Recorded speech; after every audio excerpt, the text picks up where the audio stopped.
এখন এদের কাছে কোনো রাস্তাই ছিল না বেরোনোর, তাই তারা রেডিওর মাধ্যমে ফারবির সঙ্গে কন্ট্যাক্ট করে। কিন্তু উল্টে ফারবির কাকুতি মিনতির আওয়াজ তারা শুনতে পায় যে তার সাহায্যের প্রয়োজন।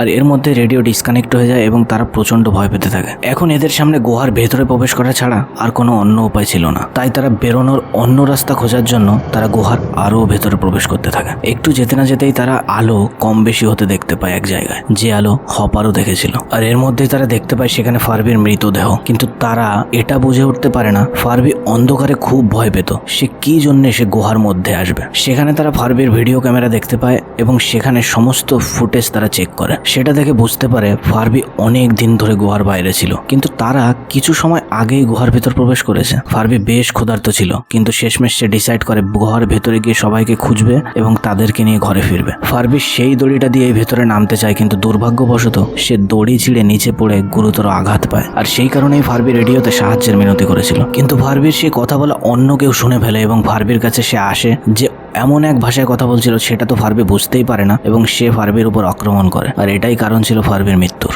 জ্যাকি, টাইলার এবং বাকি সবাই বাইরের সেই ডায়েরিতে তারা পড়েছিল ফাউন্টেন অফ ইউথ, মানে এই ঝর্ণা কিভাবে কাজ করে, যার জলের ছোঁয়ায় যে কোনো মৃত মানুষেরও জীবন ফিরে আসতে পারে। আর সেই ঝর্ণায় গুহার মধ্যেই ছিল। কিন্তু ভিডিও ফুটেজ দেখার পরে তারা এটাও বুঝে গেছিল যে গুহার মধ্যে জীবনের প্রচন্ড ঝুঁকিও আছে। তাই তারা কেউই চাইছিল না যে নিজের জীবনের ঝুঁকি নিয়ে সেই ফাউন্টেন অফ ইউথ খোঁজার জন্য। কিন্তু তার মানে এরকম না যে তারা ফারবিকে বাঁচাতে চায় না। তারা সবাই ঠান্ডা মাথায় ভাবে এবং ডিসাইড করে টেইলারের গার্লফ্রেন্ড প্রথম উপরে যাবে, যেহেতু সেখানে সেই দড়ি ছিল না আর দড়িতে উপরে ওঠাও সম্ভব না, তাই পাথরের গা বেয়ে যেভাবে সম্ভব সে উপরে উঠবে আর তারপর বাকি লোকেদের সে দড়ির মাধ্যমে উঠাবে। কিন্তু উপরে উঠে সে যা দেখতে পায় সে নিজে তো বিশ্বাস করতেই পারে না। সে জানে টিমের বাকি লোকেদের কাছে বললে তারাও বিশ্বাস করবে না, তাই সে সেগুলো ফোনে রেকর্ড করে আর সে নিচে আবার গিয়ে সবাইকে দেখায়। তারা সবাই দেখে যেখানে কিছু সময় আগেও পুরো জঙ্গল ছিল, এখন সেখানে চারিদিকে মরুভূমির মতো অবস্থা। আর অন্যদিকে এক বিশাল ঝড় তাদের দিকে এগোচ্ছে।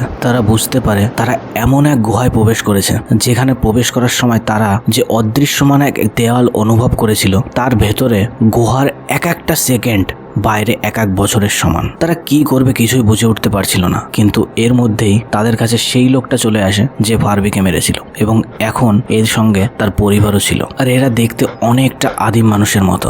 জ্যাকি টাইলারদের উপর আক্রমণ করার আগেই উপর থেকে আরেকটা মানুষ চলে আসে। মানুষ বলা ভুল হবে, হয়তোবা এলিয়েন। সে এক গ্যাজেটের মাধ্যমে আদিম মানুষটিকে বেহুশ করে দেয় আক্রমণ করার আগেই। কিন্তু বাকি আদিম মানুষেরা এটা দেখে ওর উপর ঝাঁপিয়ে পড়ে এবং মারামারির মধ্যে তার হেলমেট খুলে যায়। আর যে কারণে সে এলিয়েন নিঃশ্বাস নিতে পারে না। সেও বেহুশ হওয়ার আগে আদিম মানুষের বাকি লোকদেরও বেহুশ করে দেয় সেই গ্যাজেটের মাধ্যমে এবং একদিকে ইশারা করে জ্যাকি টাইলারদের কিছু দেখাতে চায়। তারা একটু এগিয়ে সেখানে এক ঝর্ণা দেখতে পায় এবং তাদের আর বুঝতে বাকি থাকে না এটাই সেই ফাউন্টেন অফ ইউথ।